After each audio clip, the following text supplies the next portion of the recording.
Can I share a secret with you? I'm going to leave this part in, even with you putting Zen in. Fuck the professionalism for a second. I have swamp ass so bad. I cannot wait to go. As much as I love sitting and recording this, I want a shower. Why didn't you just shower beforehand? Because I'm a quitter, and if I took a shower first, I wouldn't have come up here to record. I would have come up here to hop on the sim and relax for the night. Once hot water hits my body, that's unwind time. My body clock says, oh, supper in bed.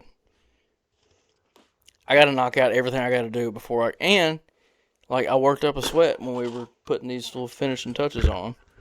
So, you don't want to work up a sweat after you got a shower. And you get re-swamp-assed.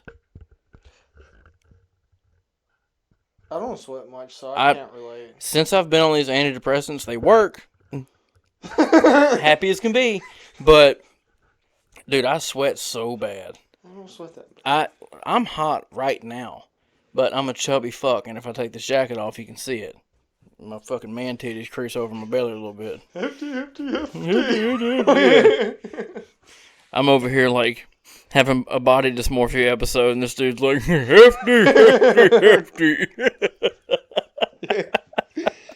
I sat down in just a t-shirt because I was sweating my balls off, and I was like, do I look like a fat ass if I sit here with no jacket? And before I could even sit all the way down, this motherfucker goes, yeah. I stood up, I said, well, goddamn, fuck this then. And he goes, hefty. Motherfucker turns and looks at me like... Alright, everybody, welcome back to the Almost F1 podcast. If you haven't already, go leave us a 5-star rating wherever you listen to your podcast at. It helps us more than it helps the big podcast. I can assure you that. If one of you leaves us a 5-star rating, that takes our ratings from, I think, 3 total to 4. And that's a 25, no. I don't know how to do the percentage on that. That's a big increase. So, it helps a lot. And go follow us on our socials at the Almost F1 Pod on Instagram and TikTok. What is your take on the Cadillac test livery? Because they haven't dropped their full season livery yet. Because they're doing that in a Super Bowl ad, I think. I know. So they'll drop their full season livery in the. Now there's been leaked images of it. Have you seen those? No, I haven't seen them yet. But I think it's gonna be. It looks like a white demon. It's like white with a massive black Cadillac emblem, kind of. Oh, that one. Not. Yeah, I've seen that one. You saw the leaked images where somebody where it was black and then it had the like big Cadillac emblem on the... Hang on, somebody like snuck the image through like a little crack in the wall. Like it was... No, I actually seen the full car. Well, somebody made a 3D rendering of it after the photo was leaked as to what they thought it looked like. That's probably what you saw. But anyway, yeah, the white with the big fat Cadillac livery kind of going. Yeah. I'm thinking like they're going to add like a touch of orange in it. Not orange. What is it? They race in yellow, in a lot of other series, but they also race in black, so it wouldn't be abnormal for them to just come out with a fucking black demon. I don't. So I think they're trying to build an identity as the F1 team, not just Cadillac Motorsports. I think that's why they're going with a white livery instead of like yellow or traditional black or like black and gold or something like that, like Cadillac would kind of traditionally do. Yeah. I think that's why. I think they're kind of trying to establish, and everybody loves white liveries. And they've definitely been looking at fan reactions over the past couple of years since they've been planning to join. Yeah. And strategizing this with their marketing and design department and stuff. So, like, I have no doubt, if the leaked images are real, that's the big thing. If they're real, then... I can't wait. I'm excited. But the test livery, have you seen it? I don't remember the exact details. Pull out your phone real quick and just look up Cadillac F1 test livery. I remember seeing that, yeah. So, like it has... If they throw a touch of yellow in that... Oh, that'd be clean. I feel like that would... I'm excited to see the special livery as they do the season 2. Yeah. That'll be fun. I just appreciated they put all the employees' names on the car. I know it's like a simple little thing, but it's also it's also an easy thing to not do. So it's like on the nose of it too. Yeah, like that looks. Our whole ethos here is centered around like the blue collar and the working people type of crowd. We hope anyway. And yeah, I don't know. That shit means a lot to me when the people who actually did the work get the credit. Because these cars, their decisions are made in boardrooms. Cars are not built in boardrooms with executives and CFOs and CEOs. They don't build the cars. I just heard this chair crack. Me too. You heard that? Yep, I was just going to disregard it. So, for y'all that don't know and can't tell, I'm in a plastic lawn chair. And corporate won't give us any chairs. So we're on that as soon as we can be. But till then, corporate needs to get on that. I'm corporate. Yeah. I had a funny, just a funny question. You're corporate too. Oh yeah, I have my chair. Do you Besides my wheel, leave my fucking wheel alone. Again, something you guys can't see. This man is actually a balancing gymnast right now in his chair. It's missing a wheel, and if you see my interview with CJ McLaughlin, which I will throw in this episode as it goes up, but it's also its own video on YouTube separately. When you watch that, there's a moment in there where I didn't fall out of the chair. I had a mishap in the chair. The chair misplaced me for a moment. Motherfucker about rolled out of the chair. But it's from this missing wheel that he's... So he's like, oh, get up my chair. All right. Corporate don't want to approve the decision for new chairs. They don't get new chairs either, I guess. Oh, yeah. All I need is a wheel. Or a... We'll just screw a 2x4 in the bottom of it.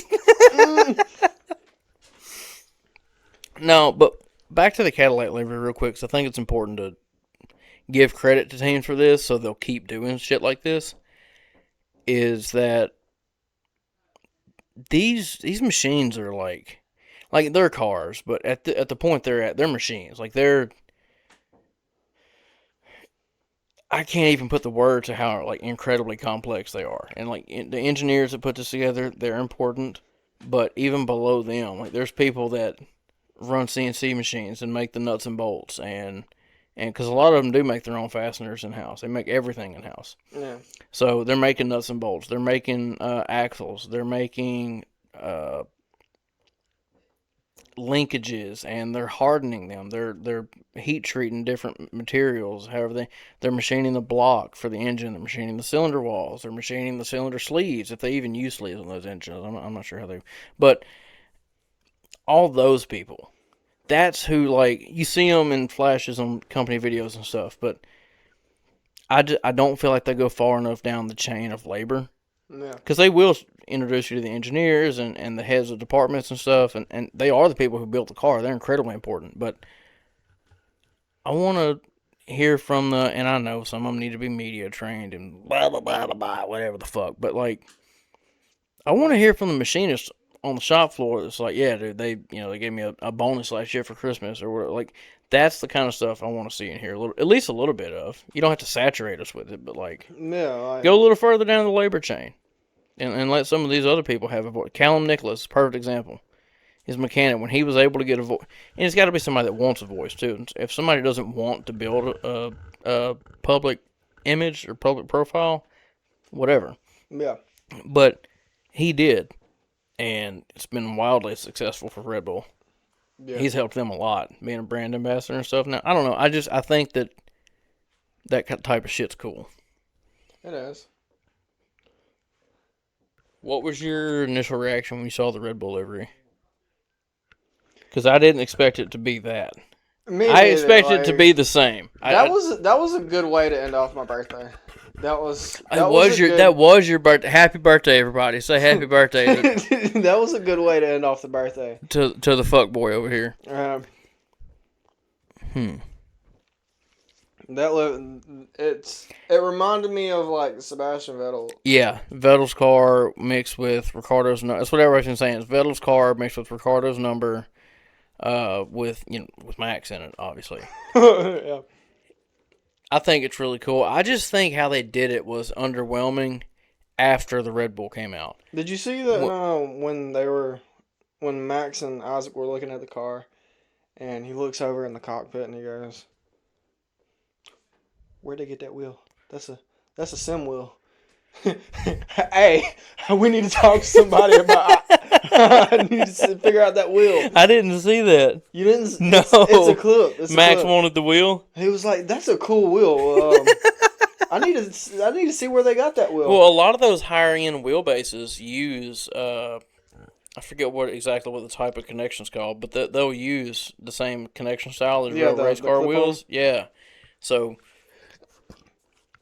And those F1 wheels are they're tiny computers. Like there's motherboards in there, there's circuits in there, there's chips in there. Like there's software just in the wheel. That's why dude. That's why I want a Mosa base. They're like $50,000. Those F1 wheels, just the wheel. Oh, probably more. No, they're 50. They're 50. But I'm saying that's just a ballpark number. We don't know how much they are. That's just what we've heard.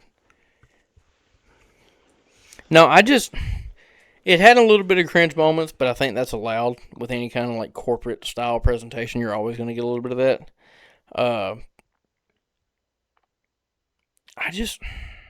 I wish they did the Racing Bulls first, because it was cool. It's a nice looking car. I like the wheel covers. Reminded me of a Hot Wheels car. I like the wheel covers. I like that they're running them, but compared to the Red Bull, they should have saved the Red Bull for the second reveal of the night and ended on that. Because I could even kind of feel it in the crowd. Not feeling, I wasn't fucking there. But, like, you could tell by the crowd that the reaction to the Red Bull, and then they went to the Racing Bull, and it was just like underwhelming. That's the word. Because it wasn't bad. It wasn't disappointing. Yeah. It's just underwhelming. Like, yeah, I don't know. And like a super high gloss finish on that white would look so good, and it would match the senior team. I like the matte look. Like, I just don't like the wheel covers because that, to me, it just looks like a Hot Wheels car. I know, but the problem is that you'll never get rid of them as long as the FIA allows them, because it helps with aerodynamics. Yeah. So every aerodynamicist in F1 is just trying. Now, what's different is that they all ran the same wheel covers last year. Now the FIA has let them engineer their own within certain rules. Yeah. Which is why the Racing Bulls had it. The Red Bull had it too. They were just black, I think, or no, those were just a more low key color. They didn't have wheel covers. Oh, well, they will on the real car, but I don't know. I agree. Part of me agrees, but part of me also remembers some old school like tuner cars that had wheels like that, and that's the vibes it gives me. Especially with Liam driving it. He's such a car dude. That's the vibe. He has a fucking souped up BRZ that's insane. It's fucking awesome. I saw it like once in a clip or something. Yeah. Liam's a fucking dude. I love that guy. He gets a lot of hate for how he races, but, like, I think we need more of that. I think we need more people, maybe not more, but I think we did need a little more people that would. Ollie Behrman, same way. Throw your fucking elbows out. Get dirty. Get in there and fucking, let's don't kill each other if we can help it. Let's race. Let's fucking race. Yeah. Same as Max. I'm coming. It's up to you to stop me. It's up to you to stop me. And granted, people have different opinions on that style of racing and if it's ethical and whether it's right or not. I can't tell you all that. I'm not a race car driver. I can tell you it's really good entertainment on TV. Yeah. And it's where all the legendary stories of F1 comes from is people, move, bitch, stop me. Get in my way, please. Give me them ankles, son. Or pull a Fernando. I knew he was going to break. Oh, yeah. He had a wife and kids at home. I knew he would break. Or whatever that quote was. Fucking awesome quote. Yeah. That's such a fucking sick quote. I knew he was going to break before I did. But, back to the Red Bull. So I want to end on that because I think it deserves a lot of, maybe not a lot of praise, but hey, they listen to Max. He did a podcast on, what's the name of their Talking Bull, the Red Bull podcast they do. This time, or maybe a little bit before this time last year, and they were doing like fan questions, and they asked him what he wanted for a livery if he had his own choice, and he said he wanted something like glossy, like shiny. He was kind of tired of the matte. Yeah. And not a lot of people picked up on that and have been talking about that, but that was cool to me. That either Christian Horner listened to him and implemented that, or B, Lauren Meckes came in there, and either way, I like that. I like that they listened to him. Yeah. And gave him at least a little bit of what he wanted. Because the FIA regulated this year that the car had to be like, I think it's 60% covered in either vinyl or paint. Because at the last rules regulation reset, I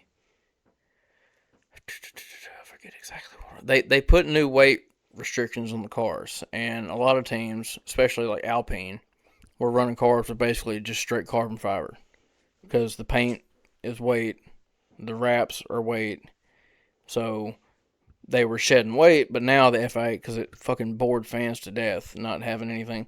I mean, any colors and like shit. People can say what they want. Oh, it's about the racing. It's about the you're not a motorsport fan. You just like to look at the car. Yeah, part of it. Yeah, but isn't that part of what being a motorsport fan is enjoying just looking at the car? So fuck it, dude. This guy in my comments the other day, or not a comment section, because I'm like a shark to blood in the water. When I see a good comment section, I can't help it. I get involved. But I commented, and all I said, I showed you this, but I'm going to tell you guys. I commented on this video of, I think it was Kim Elman or it was the race. Either one. They both have videos up.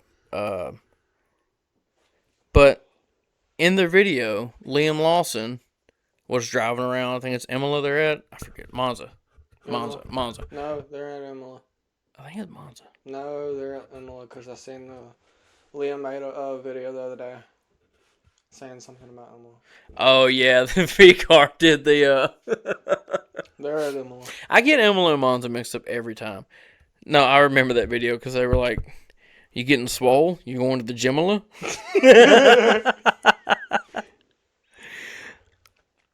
Where was I going? I was making a point. Oh, he was in Imola, and whoever posted that video, like I said, either Kim Elman or the race, posted that video. And I commented that the engines sound infinitely better than Ferrari and Audi. We heard the Ferrari engine in the Cadillac. We've heard Audi's engine from Audi. It sounds like the Jetsons taking a road trip. And that's what I left in the comment section, was that thank God the V-Carb doesn't sound like that. And some fucking guy came in and said that these cars can sing like angels. If they don't perform, no one cares. Noise doesn't matter. You gonna tell me noise doesn't matter to motorsport fans of any kind? Even brand, I mean, that's part of what gets people into motorsport. Mm-hmm. They walk by a track and hear, whoa, brother! And all of a sudden they grow a mullet and a goatee and have a Busch Light in their hand, and they're at the short track, the local short track. Yeah. For us, we don't have any real road courses nearby we can go to. I say that. We have Thompson Speedway that we can go to when they run races. We have Lime Rock that we can get to in a weekend. We have some places we can go to. Let me shut up. But, yeah, shut the fuck up. Shut the fuck up. So it has been confirmed that GP will stay with Red Bull Racing until at least 2027. With Max recently making comments regarding the team culture being back in place, he enjoys it, and as long as he's enjoying it, he won't leave Red Bull. I have a suspicion GP never leaves Max. When Max finishes F1, right now he's getting...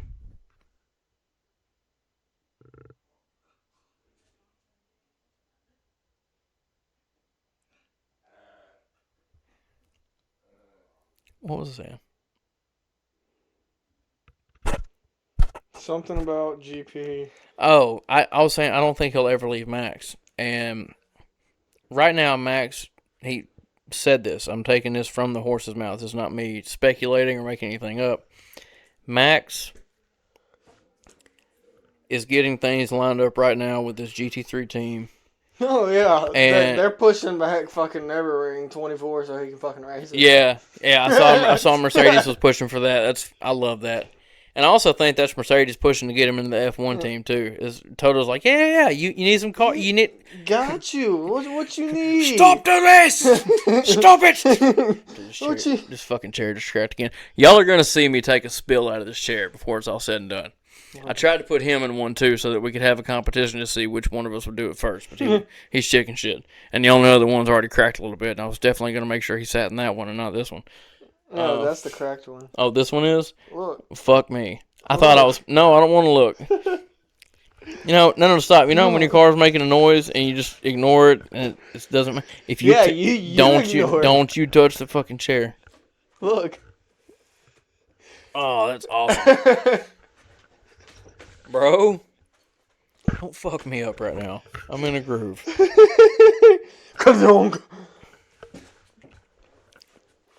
I had a funny thought. What was I saying? Hang on. I was finishing the thought. Oh, no, I was saying I don't think he ever leaves Max, and right now he's setting his GT3 team up in such a way that when he gets done with F1, because there's certain qualifiers you need for certain races and certain championship series and yada, yada, yada. And even though he's four-time champion, F1 driver, blah, blah, blah, blah, blah. He's got to redo it He's not above the rules, and he's got to go through the same as everybody else. So he's getting all that administrative shit out of the way so that when he leaves, this is what he said, so that when he leaves F1, he can hop straight into racing. And he doesn't have to worry about the team set up and having sponsors lined up and this, that. It's all done and dusted, and he can just race. Yeah. And run the team if he wants, or hire somebody he trusts to run the team with him so he can focus more on racing. And that's his plan. And I think GP follows him, either as a team owner with him or as a race engineer. Because GP just turned down multiple high level management positions in Aston Martin and Williams. They were trying to poach him. I didn't know that. Yeah, they were. That's why I thought it was worthy of bringing it here to say that he was staying, because there was McLaren went after him. McLaren made him an offer. Look at him. Look at the way he communicates. The way he breaks down a race for his driver and then gives his driver what they need based on what he knows of his driver. Now, granted. Plus, that's probably about the only fucking race engineer that can fucking tame Max. Yes, exactly. And it's only because he's been with us since he was a kid. And even GP said that Max intimidated him a little bit as a kid because he was so disciplined and such strong work ethic and so just determined to yank the best out of everything. Yeah. And GP's the same way, and they're all that way. But when you have a 17-year-old coming in and he's like that, that's got my dick's bigger than yours. Yeah, it flops it on the table to prove it, just for the love of the game, doesn't he? How big you got? I'm looking at 13 over here. I got what about you? 17 and a quarter. Oh man, but yeah, that's my prediction. Yeah, that's what I wrote here, was that he found a home in Red Bull, and I don't think he'll leave it until he can leave it with, at least with Max, or with a substantial, I don't know, I can't see him leaving Red Bull. I can't see him going to another F1 team. Until Max leaves Red Bull. Max leaves Red Bull. I think GP's done after Max. Yeah. When Max. And we're not going to air out what was going on with him personally, because we weren't supposed to the first time, and I didn't know that. I thought it was public. Apparently it had been leaked about what was going on with him personally. But with all that considered, I agree. I don't think he'll stay after. It's like, I want to say it's like father and son, but it's more like brothers, but I don't know. It's just special. That's why I'm glad they fired Lewis's engineer, to try to find him somebody he can gel with. That was miserable watching him go through that last year. That was absolutely miserable watching that. Son fucking Bono. Dude, Bono. It's been Hey, son fucking Bono. I was thinking about this, and it's like, You could sign Bono to... Now, good luck getting him away from Mercedes. They're going to hang on like eagle claws, like talons. Yeah. But if you were able to pull him away... If you were able... That's what I'm saying. Like, if not you're able to well, not only does it put Lewis back with Bono, it may not solve any issues. It's a core issue in Ferrari. It's not a Lewis issue. It's not even an Adami issue. Adami was a part of the problem with Lewis. He's probably a fine. I don't want to say great because he had issues with Carlos too, but he's probably a fine race engineer. But 7-time world champ needs an elite race engineer. Yeah. So they pull Bono to Ferrari. Now, granted, you have to get lucky and get Kimi with a good engineer too, but I think Mercedes is full of really good people and they have a good culture. Yeah. Kimi then gets to build his career with his race engineer. He's not piggybacking off the back of, as of right now, the greatest of all time's race engineer. Yeah. You know what I'm saying? I think it could be healthier for him long term to have his own that. Now, he loves Bono. Him and Bono get on great, but if Bono was to go to Ferrari, which I think Lewis needs him, I think Lewis like rubs a picture of Bono to sleep every night next to him and just cuddles.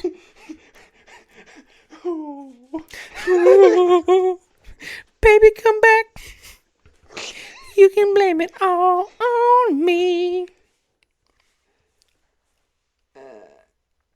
Oh, that's fucking hilarious. I was looking to see what else I wrote next. It was about Lewis getting a new race engineer. I'm gonna read the official statement by Ferrari. So Hamilton will work with a new race engineer during the 2026 season after Ferrari announced that Riccardo Adami has shifted, that means fired, to a role within the team's academy.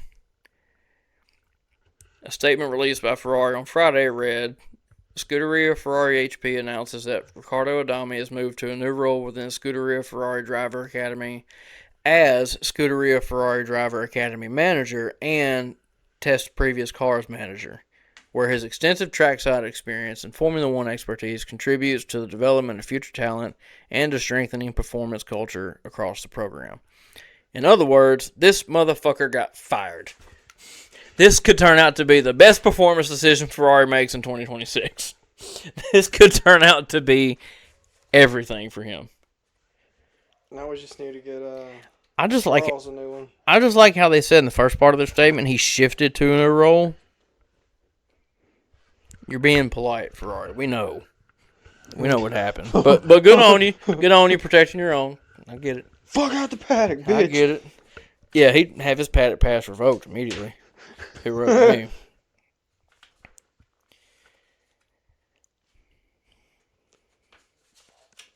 This is going to be fun. I have a game. We have a game to play, people. It's called Name That Thing. Seriously. So, first off, before we start this, I have to give credit to Law VS, a.k.a. the Ladderman, for this game. All the information was pulled from the BoxBox app, which he contributes greatly to. So go check him out on YouTube. He's full of incredible knowledge. I'll put him here somewhere in this video for you guys to go check out if you haven't. But yeah, right about there. Right about there somewhere. Yeah, right.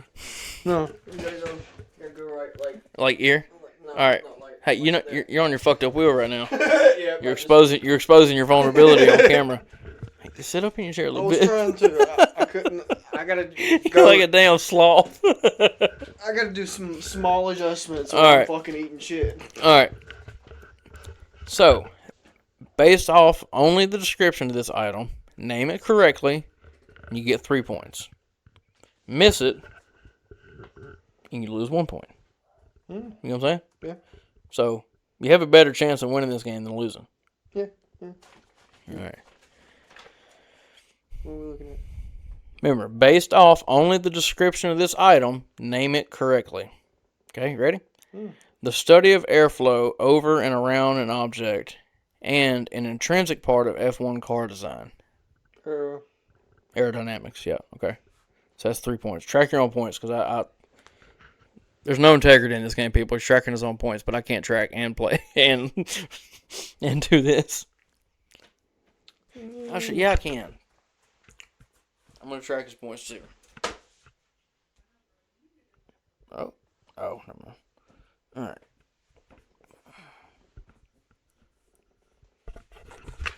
Don't look at the answers. The middle point of the inside line around the corner at which drivers aim their cars. Racing line? No, I'll give you a second chance on this one. What's the question again? The middle point of the inside line around the corner at which drivers aim their cars. I know it. I just can't think of it. I know you know it, but it's worded that way. I did this on purpose. Well, I didn't. They worded it this way on the app, but it worked out perfectly that I didn't have to make it any more mysterious for you. Where they point the car. Apex? Yep. Plus 3. Let's see. A tight sequence of corners in ultra. Chicane.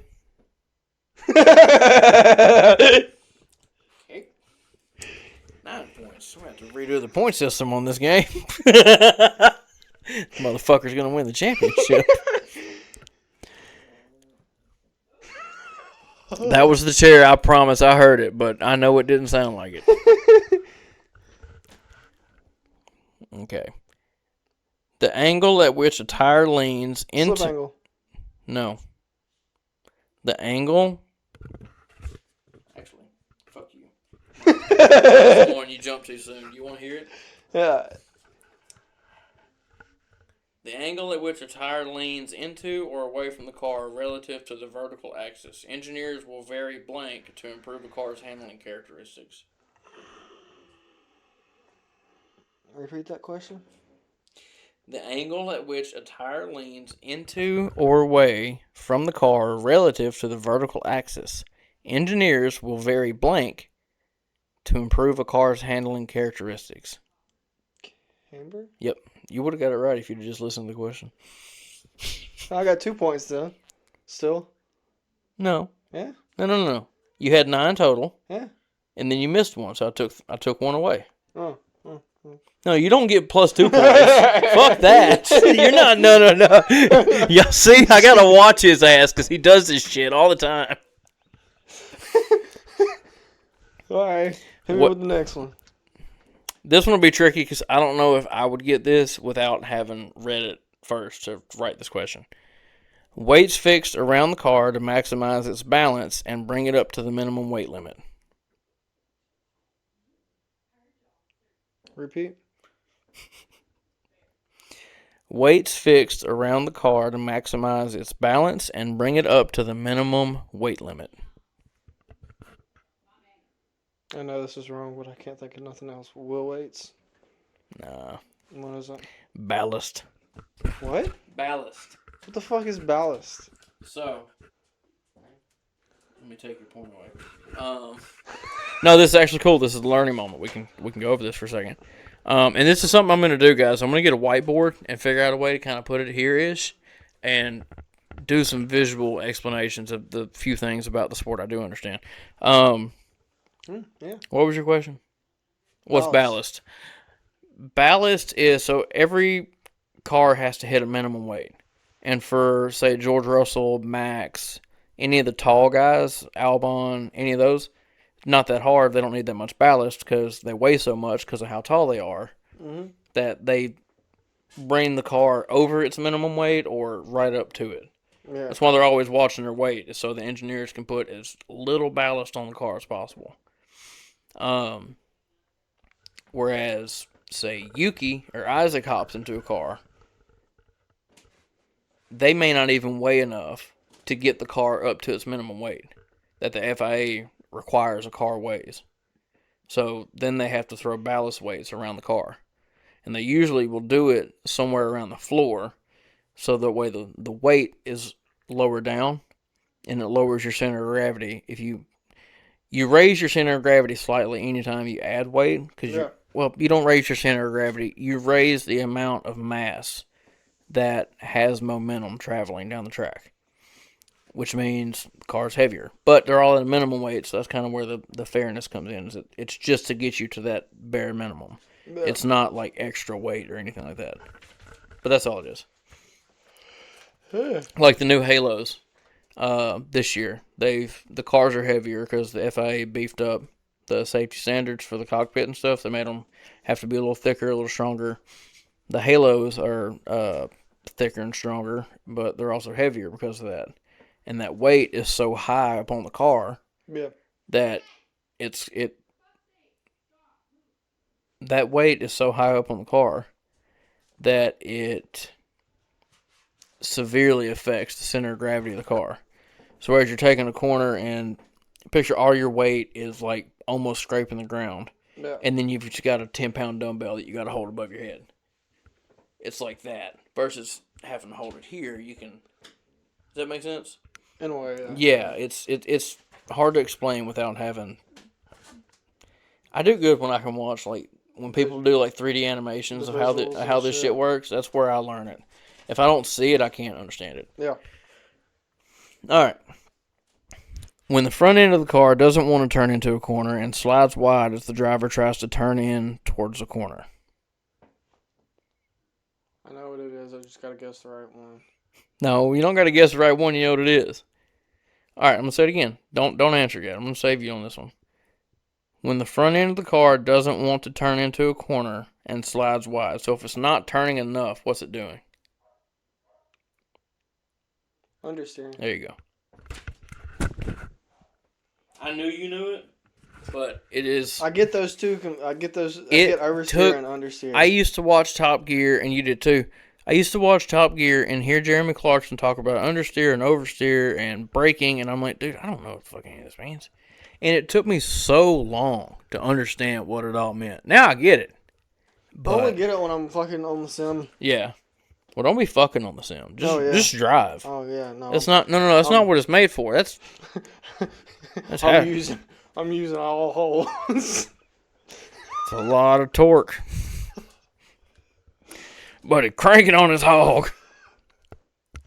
All right. A drive. Damn, what the fuck was that? Motherfucker went a drive. He made me sound like Patrick Mahomes. We went out there today. We played real hard, and the center he snapped me the football, and then I see Travis Kelce running real fast, and I threw it to him, and then I say, "Yay, Taylor Swift!" Yeah. That's my Patrick Mahomes impression. Star Wars rapper. Travis is getting real old, and I need to find a new tight end to throw to. Can't see it on camera. I don't care right now. This chair's about to give the fuck out. No. All right, back to the game. Lock some more flakes in it. Lock back in.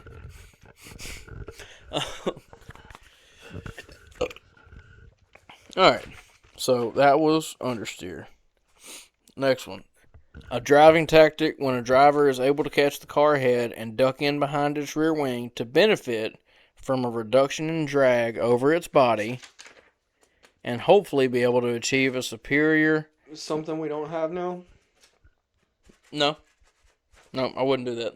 I almost threw that in there. DRS? Yeah. No, I almost threw that in there. Think about it. It's not a piece of equipment. It's a tactic. A driving tactic when a driver is able to catch the car ahead and duck in behind its rear wing to benefit from a reduction in drag over its body and hopefully be able to achieve a superior maximum speed to slingshot pass before the next corner. There you go. I was trying to remember. I knew when I said sling. I debated on whether or not to put slingshot in there, but I knew what it was. I was just trying. I know. I didn't want to lead you there, and I did. But God damn it. All right, well, you won with 13 points. I got to redo this point system. This is bullshit. This fucking guy's going to win every time, especially if he's the only one playing. All right, well, we're going to do our weekly awards a little bit different since there's not shit going on. From anywhere in your life, whether it be something you saw on social media, something that happened to you personally, and we won't name drop here unless you want to, and then we will. Whatever it is, who's your dummy of the week? And I don't have one for any of these. I'm doing this off the cuff, so we're going to think on this for a second. If I am just thinking off the top of my head over who recently has been the dumbest person, well, we don't do political commentary on the show, so we're not going to do that one. Other than that, if I had to think of the dumbest motherfucker, I would go with myself. what'd you do? I hadn't showed you the video No. from the other night at work. The other night at work. So I was getting ready to rack everything, and I was trying to hurry up. And I went to grab three fucking. So like I'm grabbing like 9 fucking acrylics all together. And I went to put them on the rack. And where's it at? Right here. Fucking get it to work.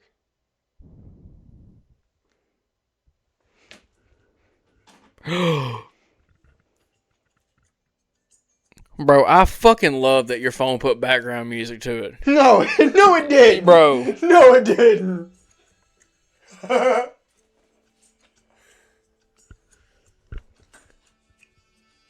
Bruh. Oh. Okay, hold on. Oh, it didn't show the whole thing? Let me see it. I gotta find it.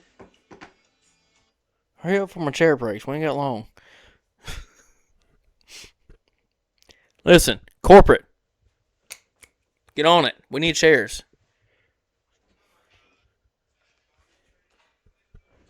That's the full video. So I'm gonna go with my dumb ass for the week. And just notice I stand there for a good 30 seconds before I do anything. I just stand there and look. Yeah, I think I'm gonna give it to you too. No, you know what? I'll give it to myself too. So I've been at my shop for 2.5, going on 3 years. And 2.5 if you count the 6 months I was out for my foot surgeries. Or don't count, I mean. But we have these pins that we make that go to a customer to slide through a series of like parts to lock all those parts together. Yeah. For some, I don't know what the purpose is. We just make the parts and so the way to do this is we get raw stock brought in like 12-foot bars, and then we cut what we need out of that and put little features on it with a grinder and blah blah blah.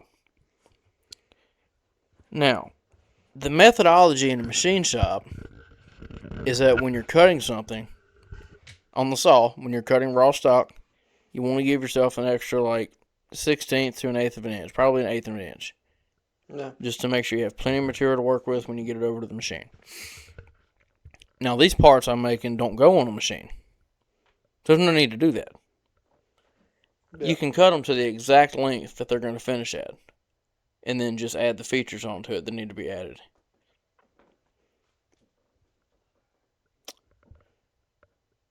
For 3 years, I've been cutting all this stock. Alright, before I get to this point, remember how I told you to try to apply the philosophy that one of my old bosses taught me about don't move something twice if you can help it. If you've got it in your hand and it needs to go somewhere, just get it there. And then you only have to touch it once. Keep that philosophy in mind when I say this. For 3 years, I've been cutting this material 1/8 of an inch over. Setting it all to the side when it's all cut. 40, 50, 60 pieces, whatever the order size is. Setting it all over to the side when it's cut. And then going back and using a giant set of calipers to mark the correct length, finish length on those. And then I'd carry them over to the vertical bandsaw and put them in the vise and finish the length on the vertical bandsaw, because I can put that saw blade against the side of the vise and get a perfect length cut. Mm-hmm. I can also get that same perfect length cut out of the first saw. So the other day, I'm at work, and I'm really putting my boss in a fucking pickle. Matter of fact, he's been in the bind this whole week because I set him back. He needed me to run the parts off this machine, but he needed me to get these pins made first. He needed me to get the pins made first. When I started making the pins, it took me an ungodly amount. First off, he's a dickhead. And there were like 7 orders of these that had to be done of different lengths. And he had to be out for like a day or a half a day to go handle some personal stuff. I don't remember what. And he told me, hey, only worry about the orders that are due before this date. And he gave me a date. Right. Cool, you got it. I'm finishing the job. I'm running on the machine. When that job's done, I need to give him time to get something else set up on that machine. So, I need to go fill my time with some busy work, some hand work. So, I'm going to go do these pins while I'm, Yeah. I go back there and look. Every single fucking order is due before the date that he put on there. So, it took me like a day and a half to get them all done. Yeah, dude. Thank God I had him order that respirator to do the metal grinding work with. I'd be blowing black shit out of my nose right now if it weren't for that. So, yeah, in that process of my boss being put so far behind, we were just talking at one point during the day, around lunch, maybe after, whatever, and I said, dude, I don't know what takes me so long with these things, especially, it usually doesn't, and he's like, yeah, I don't either. And I kind of looked up at him the way I look at you when you talk shit, and I was just like, all right, and straight up, I was like, all right, motherfucker, well, how do you do them? And we started talking about my process. And as we dove deeper into my process, we realized the problem I was running into, and that I was cutting them twice when I only had to cut them once. And that was taking an ungodly amount of time, because if there was an order for 40 got cut on the horizontal, 40 got cut by hand on the vertical. They got cut to an 1/8 inch over on the horizontal. They got cut to finish length on the vertical. Why? Because I'm a fucking idiot. And I am the dummy of the week. I think mine beats yours. Yours was a one-time mistake. I've been making my mistake for 3 fucking years. And haven't seen the error in my ways until now.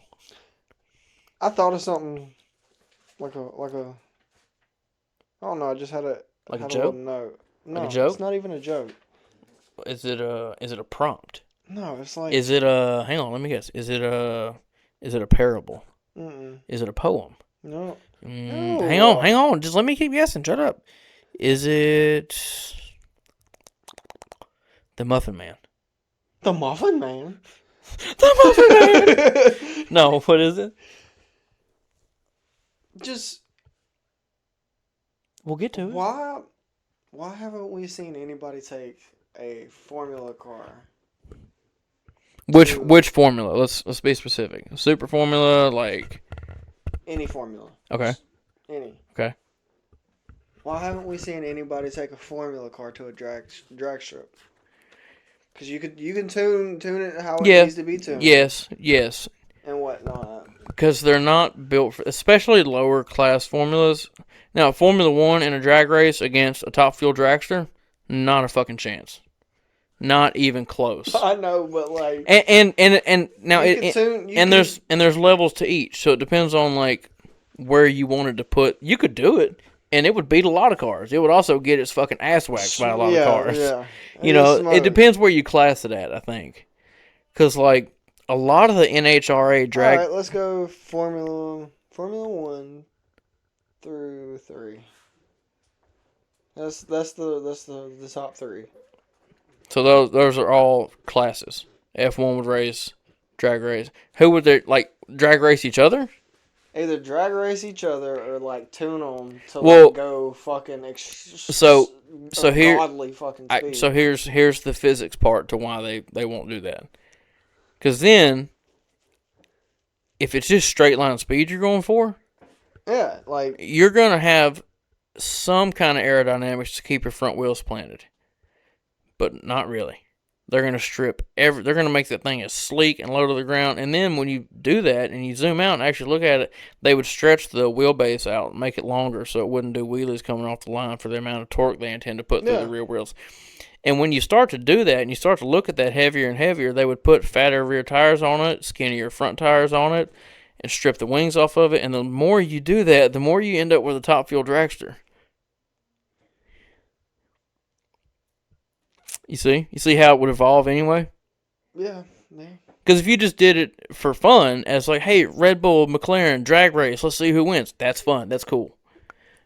But if you're doing it like, hey, we're starting this new racing series, like where if they came out with just like a fuck off like little. But that's not what would happen though, because everybody would be trying to increase their speed, which means reducing drag, which means reducing aero surfaces, which means sleeking the car down. It would always evolve back to where top fuel dragsters are at now. Fucking massive engines that have to be rebuilt after every run. Formula One used to have engines they only ran in qualifying. Not because they wanted to make them last, it's because they only would last 3 or 4 laps, and then the engine would destroy itself. They would have fucking qualifying engines and race engines. Watch yourself.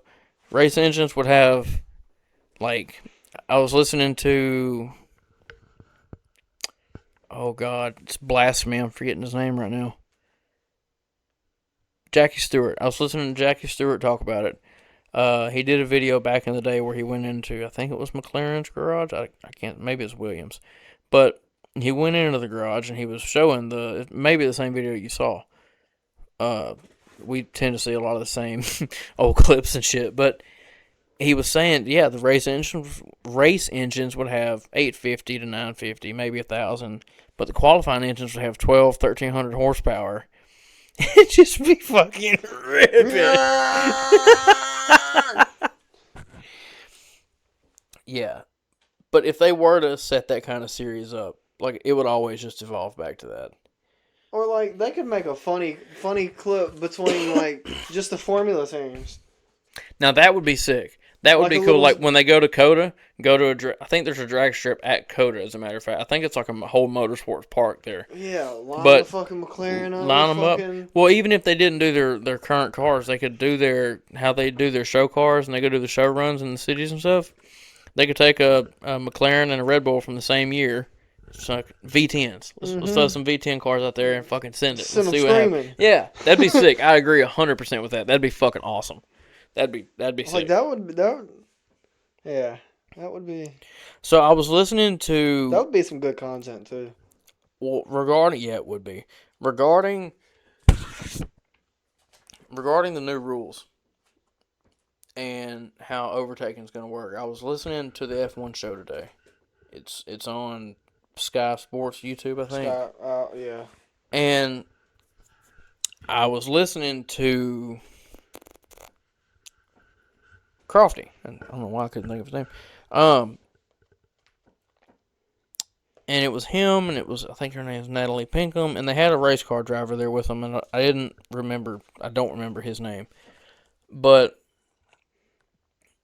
it's weird. I thought there was still going to be the rule in place about being within a second of the car in front.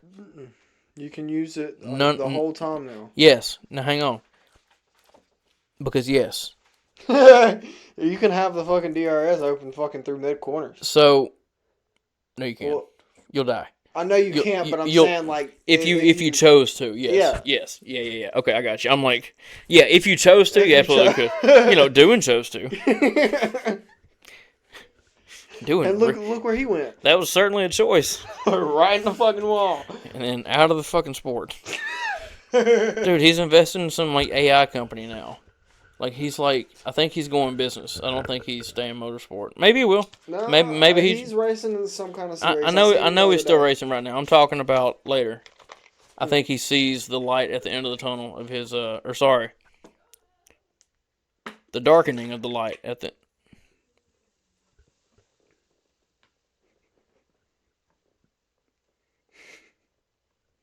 He's been doing good the whole episode, guys.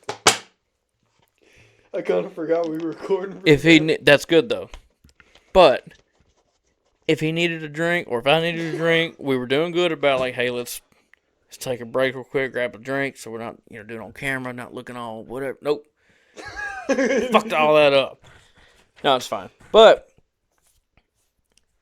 so here's my breakdown of it from what I can understand, from what I listen to, from people who also are just trying to understand it, but are much more knowledgeable than me.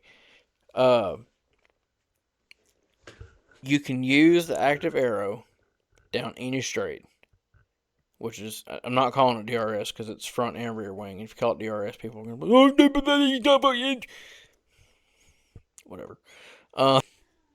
No, the electrical deployment, I didn't realize that it was not going to be, I don't know what I thought it was going to be, really, I guess. I guess I was more confused about the active arrow elements and when drivers were going to be allowed to use that, because I was well aware that they were going to be allowed to use the electrical deployment across the entire track as they saw fit. Mm-hmm.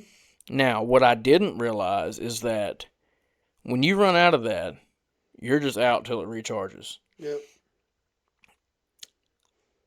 Whoever, this has been said time and time again, it sounds like a cornball thing to even say it. Whoever's better at the energy deployment is going to win. On top of having the best car, but mainly, at least for the first few races, energy deployment is going to be the biggest thing. What I didn't realize, I'd seen the power number written out in kilowatts or megajoules. I don't know how to convert that to horsepower, and I haven't put the numbers down to do it. It's 450 extra horsepower when they activate that. You catch somebody on a straight when they're low energy, and I think you got fucking at least 60% or more. Overtake is so this is how the phrasing is it's important just for the sake of watching it, because they're not gonna call it. They're gonna call it what they're gonna call it. Overtake is the active arrow. Boost is the battery deployment. Yeah. Now, what I also didn't understand was how different this was from last year. I didn't understand how the battery deployment was so different. I knew it was more. I didn't understand how it was so different. Let me explain it. So, because they explained it to me. Break that bit down. I'm gonna break it down. Yeah, break it down. Break it easy. You gonna break you down if you ain't careful. So, what was so different, or what is so different this year from last year that I didn't realize and fully understand? I didn't understand how the overtakes were happening last year with the battery deployment. I knew about DRS, I understand that. I know about battery deployment, and I understand that. You have electrical energy, you're going to apply it to the wheels and put extra power down. I understand that. Mm-hmm. Last year, the electrical deployment, a big part of the deployment, wasn't even the actual deployment of the battery. Hey, take a shot for every time I say deployment. Deployment. But part of it was from the battery. The other part was that the MGUH. They're doing away with that too now. It's gone. Exactly. That's I can't remember what the MGU stands for. The H stands for heat.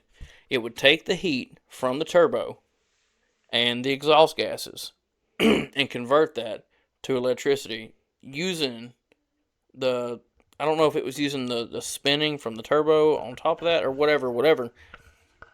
But that was MGUH. And that was Audi's fuck you for coming into the sport. We're only coming in if you get rid of that. We'll build a power unit if we don't have to deal with that. Because it became so incredibly complicated to get that right. Mm-hmm. But that's why it took other teams 4 years to get even close to the rest of them. Yeah. This year, the turbo is just free spooling on its own, not attached to a thing. Now they have, which they also had last year as well, but it's much more important now, the MGU-K. The K stands for kinetic, which means kinetic energy. Yeah. So as the car is slowing down and you're taking the energy, you can take an electric motor, like you would see a bench grinder run on, or a polishing wheel, or something like that. You can take that, and instead of applying power to it and getting rotation out of it, you can actually apply rotation to it and shoot power out of the. It works as a generator as well as a motor. Yeah. And the motors and the wheels, it's more complex than that. I'm just calling it motors and the wheels for simplicity's sake. The motors and the wheels are doing that. When they need to deploy the energy, they're shooting it this way. Yeah. When they need to harvest it, they're taking it this back. way. And it's almost as simple as that. So if any other creators try to complicate it for you, tell them to piss off and come talk to us. We're experts. Oh. We are subject matter experts. Hmm. Big dog of the week. Mine is going to go to V-Carb because so far they have the best sounding car that we've seen. Mercedes is a close second. I personally prefer the V-Carb. I'm gonna have to go with Mercedes because You like the Mercedes sounds great. I like the sound of It's not. Don't take me as saying it's bad because the Mercedes sounds fucking mouth-watering too. Helmet of the week. Have we had any helmet drops for this? Nico dropped his. I'm not going to give it an award. I like it. I don't think it's. I haven't seen it. Gabby dropped his, but it's the same as last year. It's just slapped with more sponsors. Max will basically go back with the same helmet, which is fine. I don't know. We'll go back to that one when we get to it. Livery of the week. So far, it's got to go to the Red Bull. Yeah, Red Bull. So far. Well, When we, it's a hard between right now Red Bull and Mercedes because I like the Mercedes. That's true. The Mercedes is very clean. Do you like notice the Adidas stripe on the side is the same as the shoes? Uh-huh. I had to see a comparison side by side to put it together. As soon as I seen it, I recognized it. Mercedes has always been very slick with their branding. I really dig it. And everybody's saying the Microsoft branding sticks out on top of the engine cover. I've been seeing fucking memes with I don't mind it. I think it's fine. I think it's a good sponsor. I dig it. I seen a meme earlier and on the wheel. It was like the screen. It said this Microsoft logo. Yeah. The blue screen, and then it went. Dun, dun, dun, dun. I've seen people throwing side-by-side pictures up with the Audi and like an Energizer battery, the silver and the black with the red on it. Rookie of the week has to go to Isaac because he just won Rookie of the Year at the Autosport Awards, which they didn't stream for some reason. I tried to find a stream, and then I found out the stream wasn't available. Rookie of the week, I'm going for Arvid. Yeah. I'm going with him because he's putting getting his hands a little dirty, trying to figure out how he's blending in nice. He's blending in with the Red Bull culture good. Like he's pushing that car on the fucking even just in these practice sessions. Yeah. He's pushing that bitch on the limit. He's pushing it and he's spinning, which everybody's like, oh, he's spun. We're telling y'all. I think he's gonna surprise. It's a good sign. I think he's gonna surprise. It's a good. Even Toto said it about Kimmy, and so far we have nothing to argue about it with. Kimmy's been fantastic. That it's better to have to pull him back than push him ahead. Well, I mean, it's practice anyways. Right. This is where you make your mistakes and you learn the limits of the car. Exactly. And it being a brand new car that nobody's driven, you got to find the limits. Exactly. You're gonna have to push either way. And if it drives like and plus, it also didn't help that he was in the wet too. Yeah, it's all wet. Yeah, exactly. So I mean, there's a lot of conditions. You're fucking around trying to figure the limit while fucking racing. Yeah, in the fastest car you've ever driven, and yeah, it's a lot in rain. It's a lot that I think last year rookies got more forgiveness because there were so many of them. I think people are going to be really fucking hard on him this year, unfairly. Like very unfair. I think people are going to be very hard on him this year. Going to be maybe another Kimmy situation. I think. It might be another Kimmy situation. Good luck, Harvard. Good luck, dude, I'm telling you.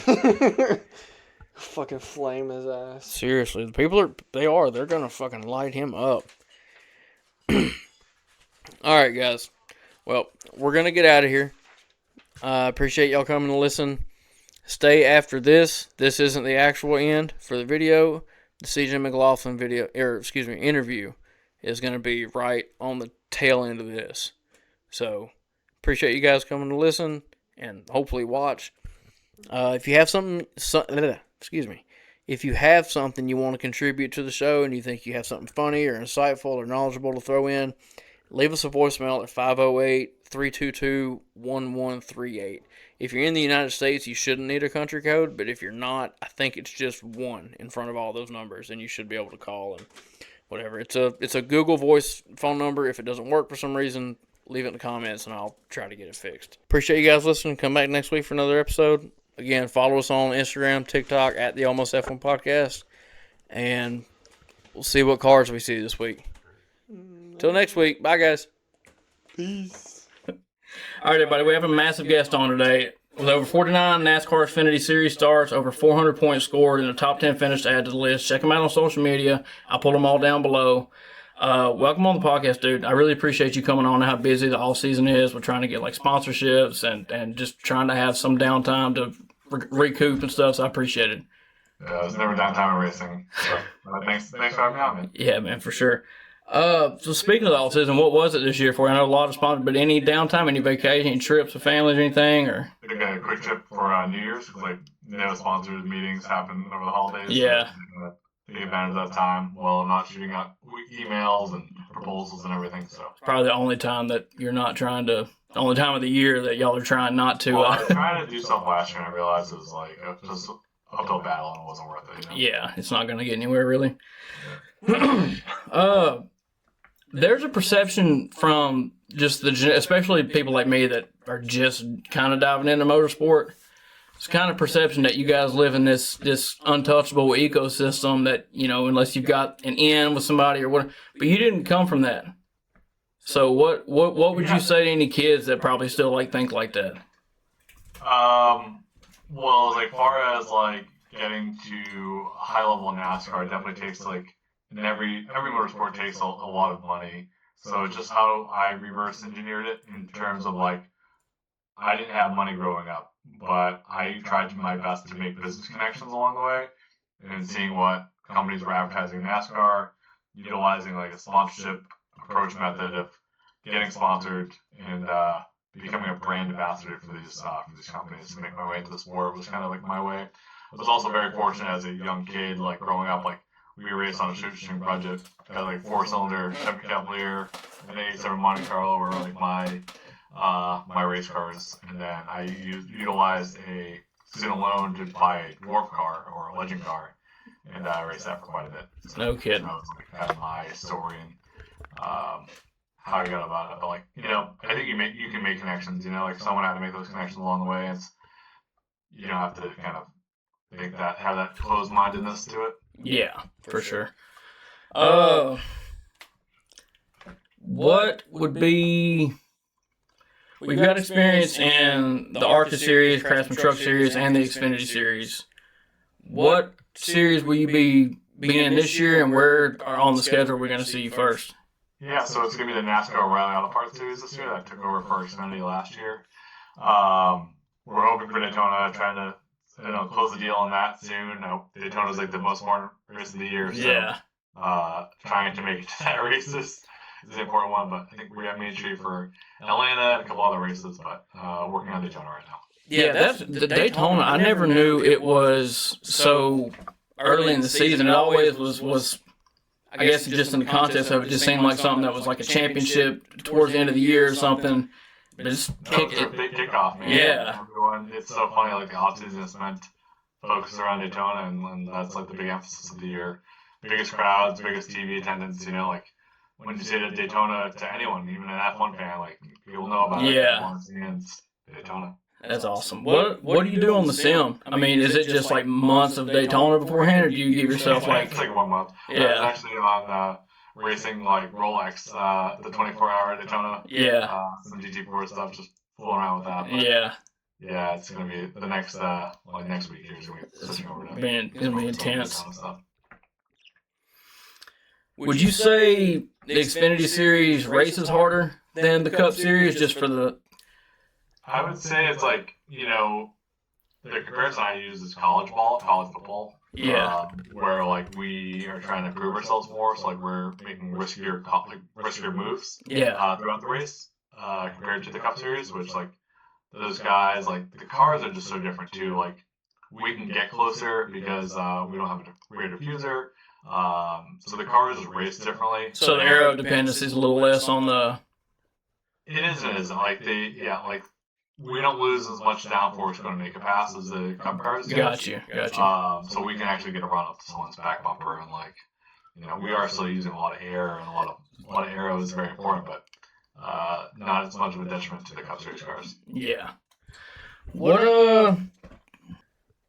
I was listening to an interview you did. I don't remember which one. I listened to two, and I saw there's some Spanish blood in you. Yeah, my mom's from Peru. I didn't know that.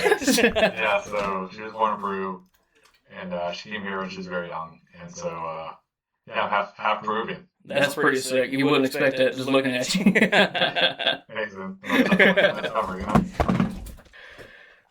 What?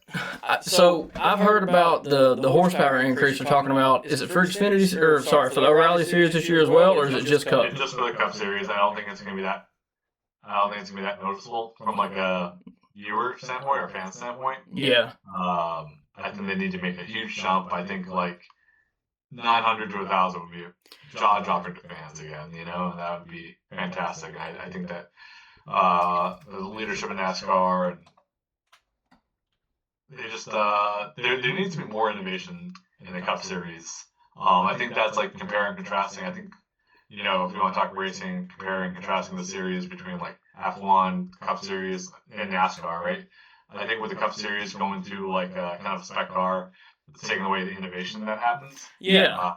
Like F1, you guys are innovating year to year, new designs. I don't know what the blocks that the teams are put in, but like as far as the Xfinity Series, like we're always trying to find a new way to innovate and get more downforce. Like we do have spec bodies, but like everyone's trying to do something different and like that. Cheat something up and cheat something aero-wise to get a little like downforce, a little more downforce here and there, a couple pounds. Right. Or carry the gas into the corner 20 more feet, and that's another tenth of a second lap.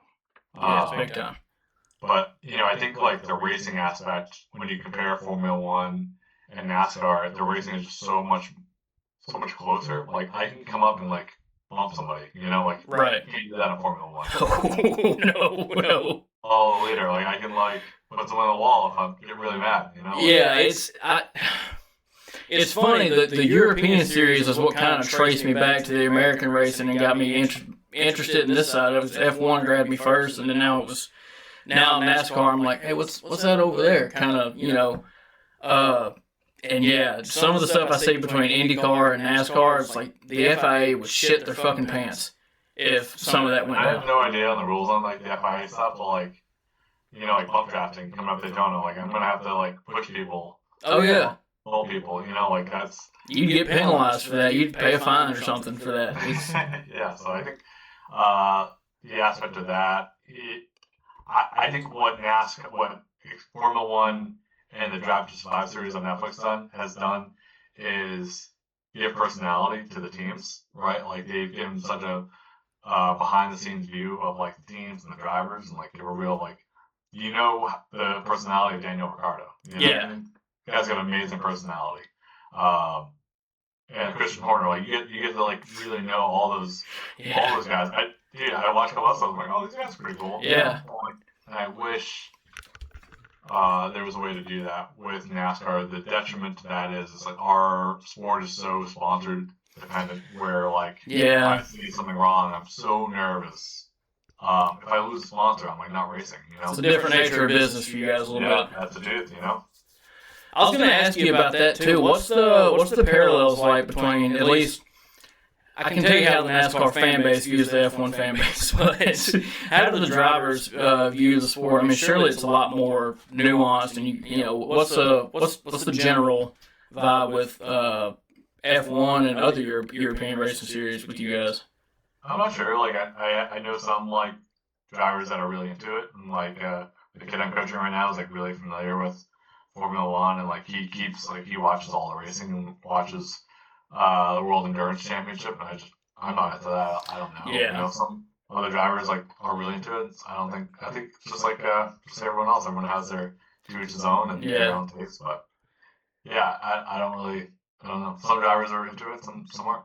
You want to talk about that kid? What's the I don't know, what's the overall vibe with the kid you're training, and what are you trying to get? I mean, obviously the end goal is Cup Series, I'm sure. Yeah, he's doing really well. He's really new to the oval track. He came from like a road course background, and he's still learning like the oval track, like the cadence to a race, right? Sure. Like the restarts and like the aggression level is way different from what he's used to. Restarts are really important, and he's still learning how restarts work in racing because like we're all bunched up. Yeah. Right? Like I'm gonna lean on the car in front of me, and he's like, he comes from FIA ideology of like, oh, I gotta give him space, Right. So trying to break those bad habits. Yeah, that's understandable. What So you were talking about the characters that Formula One builds and how, or the Drive to Survive series built, and how they kind of like. Bro, what's the biggest storylines for NASCAR this year people should be paying attention to? I know the horsepower change was one, but I mean, I'm sure there's loads. Yeah, I'm curious. I think the horsepower change and like the new playoffs that they're going to announce, not the playoffs, but the new championship format that they're going to announce. I think it seems like they're going to get away from the playoffs, and then they're going to. There's also a big leadership change that's happening with the NASCAR. The commissioner just resigned.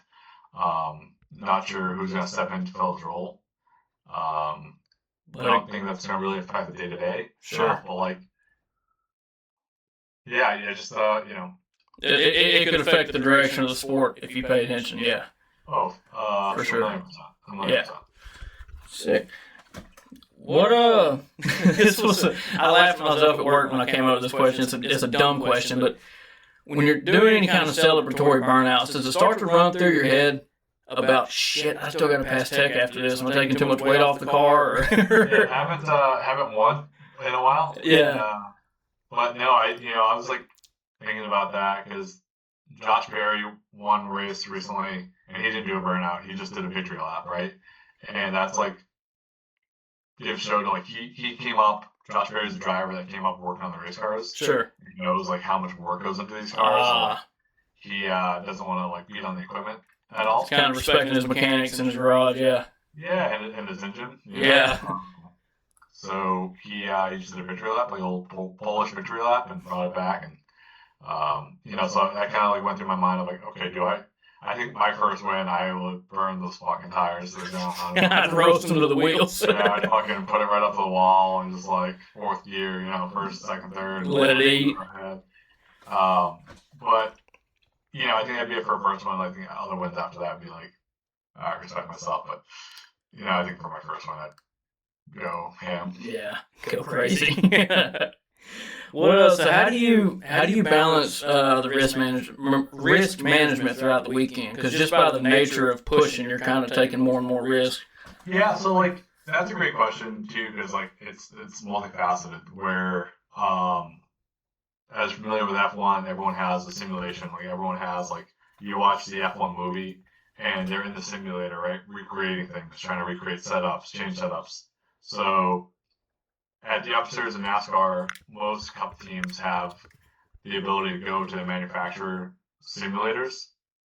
At the Xfinity Series, like the top maybe 20 teams have that simulation. So when, like the junior cars, when those drivers hit the track, they've already ran 100, 300 miles with that car, right? Yeah. They take the car that they're going to race. They laser scan it, right? So they know how much caster, how much tow, how much camber. They're all their setups, right? And they're on the simulator with it. So when they hit the track in practice, they're holding the thing wide open. Letting it breathe for a second and getting right back to the gas. I'm like out there, like feeling the car out, for the first time, being like, all right, feels good here.